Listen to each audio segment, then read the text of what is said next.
रामराव विद्यार्थी मित्रांनो, स्वागत आहे तुमचं माझ्या यूट्यूब चॅनल एटी लर्निंगवरती. आज आपण मुंबई शहर पोलीस 2025-26ला जो झालेला पेपर आहे त्याच्यामधले आपण गणिताचे प्रश्नाचं आपण विश्लेषण पाहत आहे. चला पाहूया. पहिला प्रश्न, 10 सेंटीमीटर त्रिज्येच्या वर्तुळातील एक जीवा 12 सेंटीमीटर लांबीची आहे, तर त्या जीवेचे वर्तुळ केंद्रापासून आपल्याला अंतर काढायचं आहे. अगोदर आपण एक वर्तुळ काढूया. या प्रकारच्या गणितामध्ये जे आहे आकृती सर्वात महत्त्वाची असते मित्रांनो.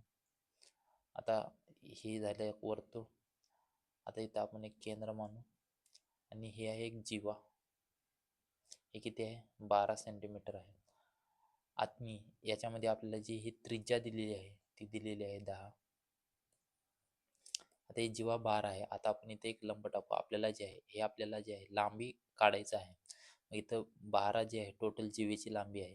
मग हे लंब टाकल्यानंतर बरोबर ईशामध्ये डिवाइड होऊन जाईल. म्हणजे इथं येईल 6, इथं येईल आपल्याला 6.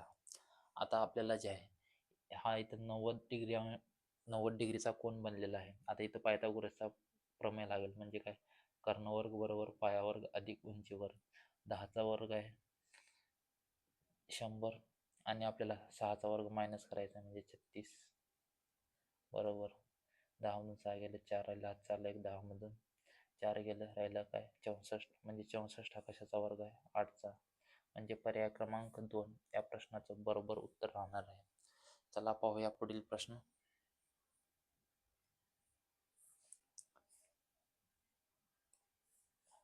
₹550 वस्तू विकत घेताना दुकानदाराने 18% सूट दिली, तर दुकानदाराला किती रक्कम मिळाली? म्हणजे आपल्याला जे आहे ₹550 आपल्याला किती टक्के काढायचे आहेत मित्रांनो? 82% काढायचे आहेत. बरोबर भागिले 100. कारण 18% जे आहे ते सूट दिलेली आहे, म्हणजे त्या याचे जे आहे 82% काढायचं आहे. तिथं पहा, हा शून्य गेला, हा शून्य गेला. 5 न भागवलंय आपण. 5 दुनी 10, 5 एक्क 5, 5 एक्क 5, 2 न 82ला भागवलं होता, 2 चोक 8, 2 एक्क 2 म्हणजे 11 गुणिले 41 म्हणजे 11 एक्क 11, एक हात चाला, एक 11 चोक 44 आणि एक 45 जे 451. पर्याय क्रमांक 4 या प्रश्नाचं बरोबर उत्तर राहणार आहे. चला पाहूया पुढील प्रश्न. दोन संख्याचा लसावी व मसावी अनुक्रमे 450 व 15 आहे. तर एक संख्या 75 असेल तर दुसरी संख्या काढायची आहे. आपल्याला जो एक फॉर्म्युला माहित आहे, काय? पहिली संख्या गुणिले दुसरी संख्या बरोबर काय असतो? लसावी गुणिले मसावी असतो. आता इथं पहा, प्रश्नामध्ये काय काय दिलेलं आहे. आपल्याला लसावी दिलेला आहे 450 गुणिले मसावी आहे 15. आता इथं पहा, एक संख्या किती आहे? 75. दुसरी संख्या काय काढायची आहे? एक्स काढायचा आहे. आता इथं पहा, डायरेक्ट करू तर आपण म्हणजे काय 15 एक 15, 15 पाचशे 75, राहिलं 5. हा 5 ना आपण 45 450ला भागवलं होतं, 5 9 45 आणि हा शून्य जशास तसे, म्हणजे एक्स बरोबर काय आलं? 90. म्हणजे काय? पर्याय क्रमांक 4 या प्रश्नाचं बरोबर उत्तर आहे. चला पाहूया पुढील प्रश्न.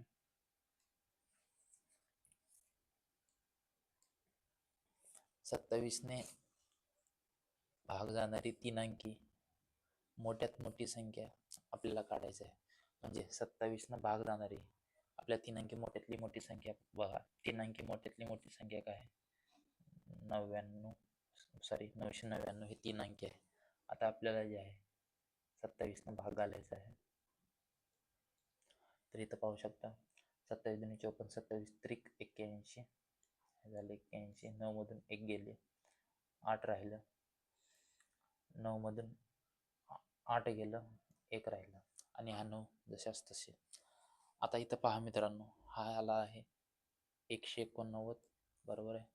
तर आपण आता जे आहे 189ला 27 भाग घालूता, तर इथं आपल्याला पूर्णपणे 7चा भाग जातो. म्हणजे काय आलं? इथं पण आलं 189 म्हणजे काय? 0 0 0 म्हणजे सर्वात मोठी संख्या जी आहे ही 999 राहणार आहे. आता जे आहे हे तर आपल्याला जे आहे ऑप्शनमध्ये दिसलं. आता एक काम कसं करतं ते आपण थोडं लक्ष देऊ.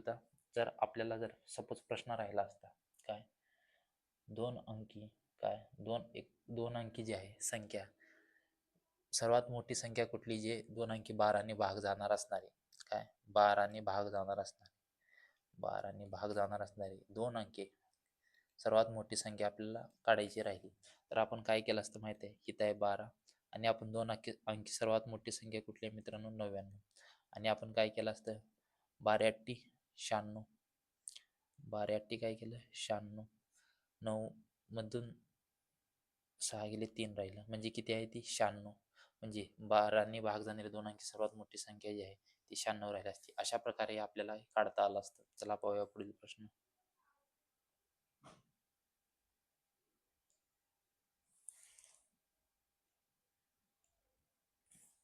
आता इथे पहा मित्रांनो, 60 + 5 × 12 हा भागिले आहे 180 भागिले 3 आहे. तर अगोदर आपण जे आहे कंस सोडून घेऊ, त्या 3 सांगा 18 म्हणजे राहिला फक्त 60. आता इथं पहा 5 × 12 हा भागिले आहे 60 आहे प्लस 12 पंचावन्न 60, हा 5 कॅन्सल गेला, राहिला काय फक्त 60 म्हणजे पर्याय क्रमांक 1 ह्या प्रश्नाचं बरोबर उत्तर आहे. चला पाहूया पुढील प्रश्न. एका परीक्षेत एकूण बसलेल्या विद्यार्थ्यांपैकी 93% विद्यार्थी उत्तीर्ण झाले आणि 9,275 विद्यार्थी अनुत्तीर्ण झाले, तर परीक्षेला बसलेल्या एकूण विद्यार्थ्यांची संख्या आपल्याला काढायची आहे. म्हणजे 93% उत्तीर्ण झालेले आहेत म्हणजे अनुत्तीर्ण किती झाले म्हणजे 7%, बरोबर किती आहेत 9,275. तर आपल्याला 100% मित्रांनो काढायचं आहे, 100% काढायचं आहे एक्स. तिथं पहा एक्स बरोबर 9,275 गुणिले 100 आणि या 7 इकडं भागाकारामध्ये, आधी थोडं लक्ष द्या, 7 1 7 2 राहिलं, 7 1 21 1 राहिलं, 7 1 7 2 राहिलं म्हणजे 22 झालं, 7 1 21 1 राहिलं, 7 2 14 3 राहिलं, 7 5 35 म्हणजे काय 23 25 आणि 0 0. पर्याय क्रमांक किती आहे इथं, पर्याय क्रमांक 3 आहे, हे 4 नाहीत, 4 3 हे नाहीत, म्हणजे 13,000 हे 4 वगैरे काही नाही, म्हणजे पर्याय क्रमांक 3 म्हणजे 1,32,000 जे आहेत हे टोटल विद्यार्थी राहणार आहेत. चला पाहूया पुढील प्रश्न.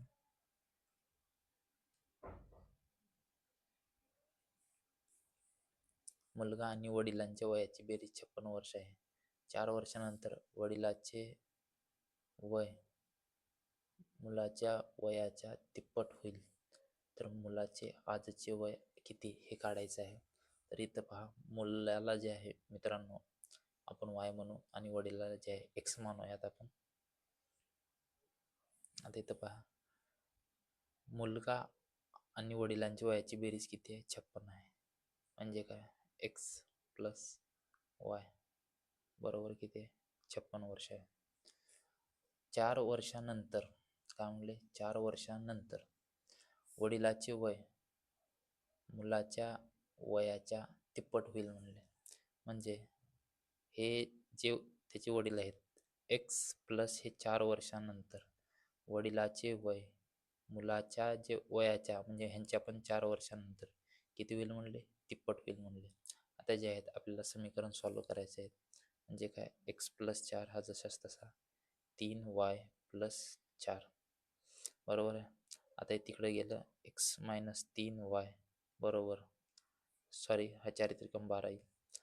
आता 12 मधून 4 गेलं, हा तिकडे जाईल म्हणजे किती राहील 8. हा झाला समीकरण नंबर 2, हा आहे समीकरण नंबर 1, हा आहे समीकरण नंबर 2. तर आता इथं पहा, इथं समीकरण नंबर 1 लिहिता एक्स प्लस वाय हा आहे 56 आणि समीकरण नंबर 2 आहे एक्स मायनस 3y बरोबर किती आहे मित्रांनो 8. आता आपल्याला जे आहे मुलाचं वय काढायचं आहे, बरोबर आहे. तर इथं आपण मायनस करूया, हा इथं होईल मायनस, हा मायनस मायनस प्लस होईल आणि इथं मायनस. आता इथं पहा, विरुद्ध अंकाच्या चिन्हानं आपण गुणाकार करत असतो, हा कॅन्सल झाला, हा मायनस मायनस प्लस झाला म्हणजे किती झालं 4y बरोबर. आता हा प्लस होता, आपण मायनस न गुणले म्हणजे मायनस झाला, 16 मधून 8 गेला 8 राहिला, हात चालला एक, 5 मधून 1 गेलं, 4 राहिलं. वाय बरोबर 4 1 4, 4 2 8, म्हणजे वाय बरोबर किती आलं 12. म्हणजे काय, पर्याय क्रमांक 4 या प्रश्नाचं बरोबर उत्तर राहणार आहे. चला पाहूया पुढील प्रश्न मित्रांनो. ह्या बेसिकच प्रश्न आहे. 1 ते 100 पर्यंतच्या मूळ संख्या किती राहणार आहेत मित्रांनो? 25. पर्याय क्रमांक 3. चला पाहूया पुढील प्रश्न. आता इथं पहा, 12 गुणिले 18 216, तर 1.2 आणि 1.8 म्हणजे किती? तर इथं पहा, हा एक आणि हा एक गुणाकारामध्ये ऍड होतो, म्हणजे 2 अंक सोडून आपल्याला दशांश चिन्ह पाहिजे. म्हणजे 216 2 अंक सोडून दशांश चिन्ह आहे, म्हणजे पर्याय क्रमांक 1 याच बरोबर उत्तर राहणार आहे. चला पाहूया पुढील प्रश्न. एक माणूस पहिले 11 किलोमीटर अंतर 60 मिनिटात आणि पुढचे 12 किलोमीटर अंतर हे ते 30 मिनिटात कापतो. संपूर्ण प्रवासी दरम्यान त्याचा सरासरी वेग काढायचा आहे. आता इथं आपल्याला माहित आहे, एकूण अंतर, एकूण जे आहे अंतर भागिले काय, एकूण एकूण वेळ. आता इथं पहा, एकूण अंतर किती, 11 किलोमीटर प्लस पुढचे 22 किलोमीटर, बरोबर आहे. आता एकूण वेळ किती लागली, पहिल्यांदा लागलं 60 मिनिट, नंतर लागलं 30 मिनिट, म्हणजे किती झालं, हे 11 आणि हे 22 म्हणजे किती, 33 किलोमीटर. आता हे मिनिटाचं घंट्यामध्ये कन्वर्ट करूयात आपण, तर होईल 1.5. ह्यालाच मी असं लिहू शकतो 3 गुणिले 2. अर्थ त्याचा जर आपण बदलणार नाही मित्रांनो. आता इथं पहा, 3 1 3, 3 1 3, 11 2 22, म्हणजे पर्याय क्रमांक 1 या प्रश्नाचं बरोबर उत्तर राहणार आहे. चला पाहूया पुढील प्रश्न. 13 विद्यार्थ्यांची 13 विद्यार्थ्यांचे सरासरी गुण 130 होते, मात्र नंतर एका विद्यार्थ्यांचे गुण चुकून काय 32 ऐवजी 23 असे नोंदविले. म्हणजे त्या विद्यार्थ्यांना जे आहे 32 गुण होते हे बरोबर आहे, आणि चुकून काय झाली, त्यांची चूक झाली, चूक काय झाली, 23 नोंदवले. आता इथं जे मित्रांनो जे आहे, हे सर्वात महत्त्वाची गोष्ट आहे. त्या विद्यार्थ्याला जे आहे 32 गुण द्यायचे होते, किती, 32, त्यांनी दिली किती, 23. आता हे जे आहे कितीनं कमी दिलेलं आहे, तर इथं पाहू शकता 9 कमी दिलेलं आहे. किती विद्यार्थी, 13. तर आता जे आहे ॲव्हरेज, हे ॲव्हरेज वाढणार आहे, कारण त्याला जास्त मार्क होते, परंतु नजर चुकीनं जे आहे ती कमी मार्क झाली, म्हणजे 130 पेक्षा जे आहे हे जास्त राहणार आहे. आता किती जास्त राहणार आहे ते आपण इथं पाहूया. 13 5 65, 13 78, 13 7 91, 30 7 91. आता इथं पहा, ऑप्शन जे आहेत खूप जवळजवळ आहेत, म्हणजे हा पर्याय येणार नाही आणि हा पण पर्याय येणार नाही. आता इथं पहा, 13 78, 13 7 91. आता हे जे आहे इथं आपण 90 राहिलं असतं, म्हणजे 7च्या जवळपास येत आहे, म्हणजे पर्याय क्रमांक 3 हा आहे, कारण हा दशांशच्या टोटली जवळ आहे.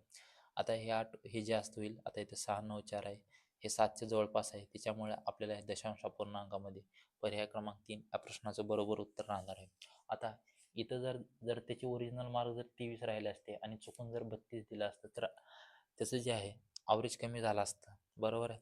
कारण याच्या ॲव्हरेजमध्ये कसं चालत राहतं, आता अगोदर त्याला जे आहे जास्त मार्क होते, किती होते, 32, पण चुकून 23 दिलं होतं, त्याच्यामुळे त्याचं ॲव्हरेज जे आहे निश्चित वाढणार आहे.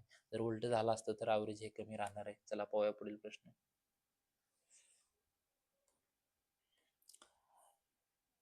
50 मीटर लांबीच्या कापडातून 5 मीटर कापड कापले जात असेल तर कापड पूर्ण कापायला किती दिवस किंवा 3 दिवस लागतील. थोडा प्रश्न गडबड झालेला आहे.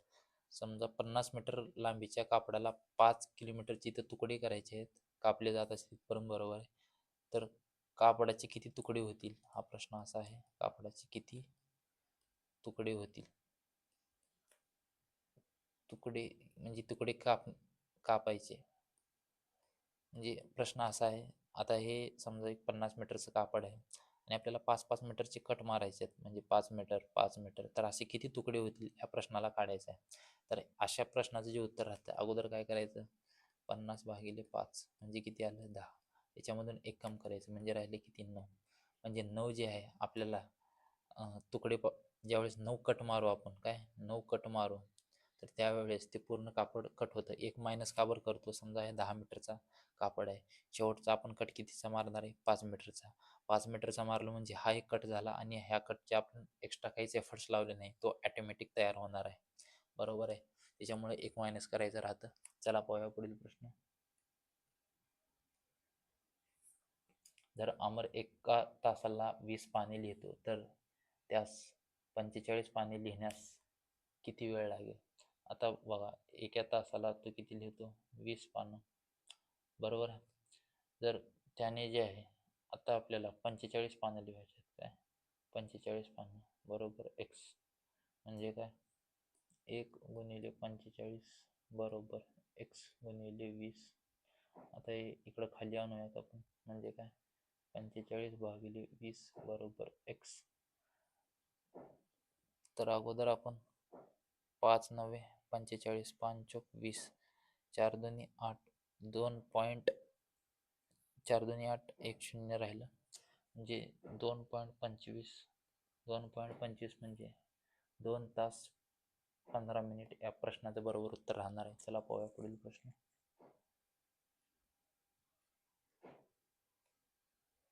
पूर्ण वर्ग नसलेली संख्या माहिती आहे मित्रांनो, 144, 0.012 पण हा पण वर्ग राहतो, हा 169 हा पण राहतो, 0.196 हा पण वर्ग राहतो. पर्याय क्रमांक 2 हा कशाचाच वर्ग राहणार नाही. तर पर्याय क्रमांक 2 याचं बरोबर उत्तर आहे. चला पाहूया पुढील प्रश्न. आता इथं पहा, जे आपल्याला जे आहे एकक स्थानची जी संख्या आहे, काय एकक स्थानची जी संख्या आहे, एकक स्थानची संख्या याच्यामध्येच गुणाकार करून पर्यायाचा वापर करून आपण सोडवणार आहे. म्हणजे कसं, आता समजा हे 49 आहे, म्हणजे 9 आपल्याला 3 वेळेस घ्यावं लागेल. 9 गुणिले 9, तर बघा 9 9 81, 81 81ला म्हणजे फक्त एक धरायचं, 1 गुणिले 9 म्हणजे एकक स्थानी 9 पाहिजे. इथे किती आहे? 8, म्हणजे हा पर्याय राहणार नाही, हा कटला. आता इथं 0 आहे, म्हणजे इथं पण 0 पाहिजे, म्हणजे 2 नंबरचा पण पर्याय राहणार नाही. आता इथं पहा 8, म्हणजे काय 8 गुणिले 8 गुणिले 8, 8 8 किती आलं? 64, म्हणजे ह्या नंतर काय करायचं, हा 4चा आणि 8चा गुणाकार करा, 8 चोक 32 म्हणजे 2 पाहिजे. इथं 2 आहे का? इथं 8 आहे, म्हणजे हा पण पर्याय राहणार नाही. राहिला काय आता शेवटचा ऑप्शन 42. चला चेक करूया. 42 म्हणजे काय 2 गुणिले 2 गुणिले 2, बेदोनी 4 4 दुनी 8, म्हणजे काय येईल? पर्याय क्रमांक 4 हे बरोबर उत्तर येईल. हे जे आहे आपण शॉर्टकट मेथडचा वापर करून पर्यायाच्या याच्यावरून काढत आहे. आपण जे आहे डायरेक्ट पण काढतो 42 गुणिले 42 गुणिले 42 असं करत, परंतु एक्झाममध्ये कुणाला इतका टाइम पण नाही की आपण ते तसं काढू. म्हणून आपण जे आहे एकक स्थानचा वापर करून पण उत्तर काढू शकतो. त्याला पाहूया पुढील प्रश्न. 5,000चा 5% बरोबर 41% एक्स, तर आपल्याला 40% असेल तर एक्स आपल्याला काढायचा आहे. तर इथं पहा, अगोदर आपण लिहून घ्यायचं काय 5,000 चांगली गुणिले 5% टक्के भागिले 100 करून टाकायचं, बरोबर एक्सचा गुणिले 40% 40% भागिले 100 करून टाकायचं. आता इथं पहा, हे 2 शून्य गेले, हे 2 शून्य गेले, हा 1 शून्य गेला, हा 1 शून्य गेला. आता या 4 ह्या 500ला भागूया, म्हणजे काय 4 1 4 1 राहिलं, 4 2 8 25, हे 125 गुणिले 5 राहिलं, म्हणजे काय एक्स बरोबर राहिलं 125 गुणिले 5, 5 5 25, 5 2 5 12 2, हा चालला 5 आणि 1 5 आणि 1 6, म्हणजे काय 625. पर्याय क्रमांक 1. चला पाहूया पुढील प्रश्न.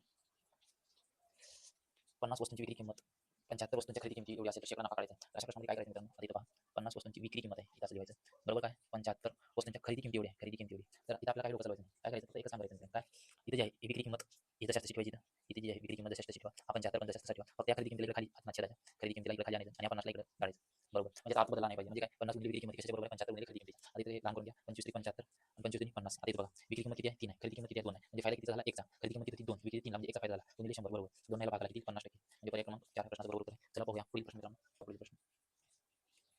आता इथं बघा, 24 मजूर रोज 8 तास काम करून 14 दिवसात ते काम पूर्ण करतात.